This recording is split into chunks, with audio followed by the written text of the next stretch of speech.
In this video, we will create a word embedding combining different text sources.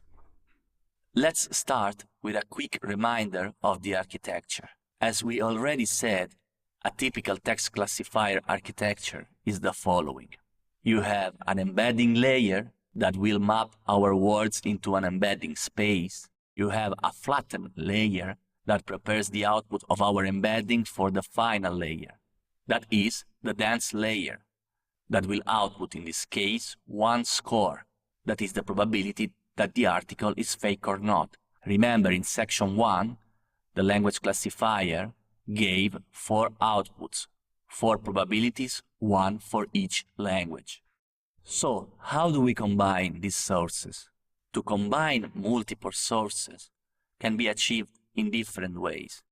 2 common options: create one embedding for each source and then concatenate, and then the other is combine the different sources in one source and make a general embedding. In this tutorial, we will show the second. Okay, now let's write this on code. Okay, as usual, we start loading the packages that we will use in this notebook. Now we read the dataset and we show the first rows. As we anticipated, we have an ID, a title, an author, the text, and the label. The label is telling us, when it's equal to 1, that this article by Darrell Lucas is a fake news. But now we want to show why it's important to include the author along with the title in the model. But let's focus on the author. First of all, let's count the number of articles per author. Okay, we already see that we have very strange names here. This is a very strange one, then we have no author and very long name. Okay, now let's do another thing. Let's count the number of fake news per author. Okay, we see that this very strange author wrote 17 articles and 17 out of 17 resulted to be fake news. So probability 1 to be fake news when you found this guy. But from the name, it's very easy to understand that something strange is going on. Let's do another thing. Let's sort these 2 tables by the frequency. Okay, we have Miss Pamki that wrote 243 articles. Then we have Mr. Admin that wrote 193 articles. Okay, let's skip this cell. I will tell you later why is this here. And let's sort by number of fake news. Wow, very interesting. Mr. Admin wrote 193 fake news and 193 articles. So probability 1 again to be a fake news writer. But okay, these are strange names. We said admin and this one are very strange. So you can guess that something wrong is going on.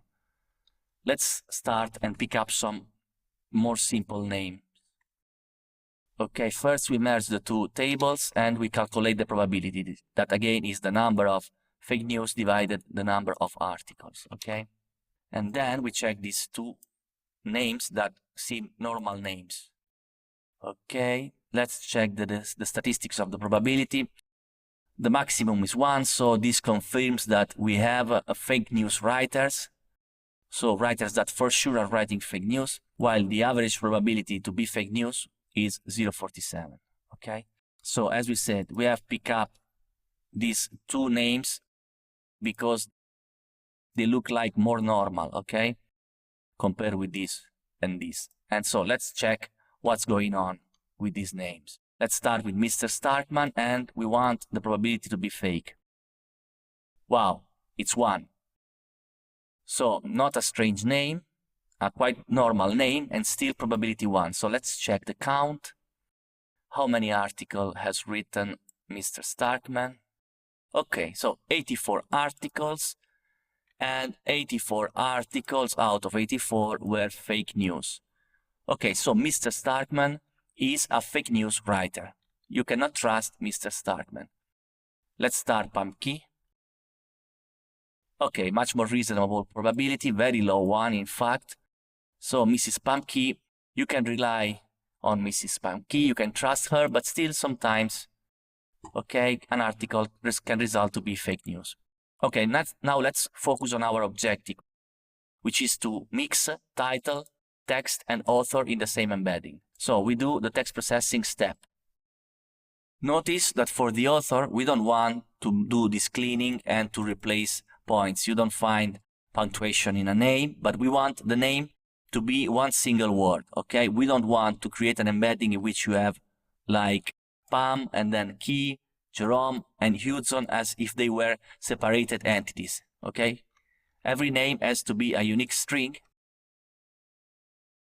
because it represents the same entities, Darrell, Lucas, and so on. Now let's do the steps that we already done before in the previous section. So we assign the maximum number of features and the length. And now that we have initialized the tokenizer, we feed it on the concatenation of three lists. The one from the text, the one from the title, and another from the author. It will take some time, but not that much. And in the meantime, I make a reminder. Do you remember we assigned the vocabulary size and we added one, which is the reserved space for the padding word, okay?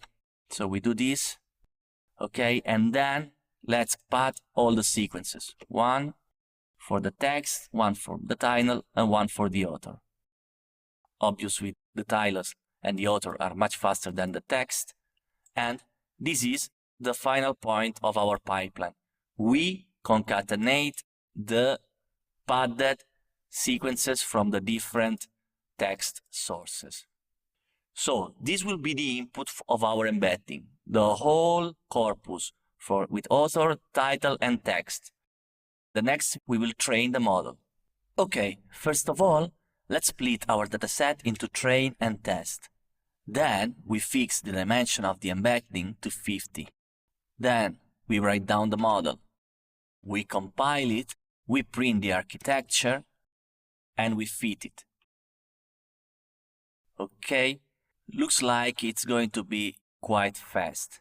Meanwhile, let's go back and let me explain you something. As you can see, the infrastructure of the model is very similar to the model that we made for language classifier. So let's focus a little bit on the differences. This part is almost the same. We have the vocabulary size, the embedding dimension, and the maximum length of a sequence. What is different then? Well, the last layer. Here we have one output, so no more 4 probabilities, but one probability for a binary event, fake or not fake. And, of course, the activation function, which now is a sigmoid function, not anymore a softmax function. But this is not the only difference. Here in the compiling part, we define the loss function, which we want to be binary cross-entropy, not anymore categorical cross-entropy.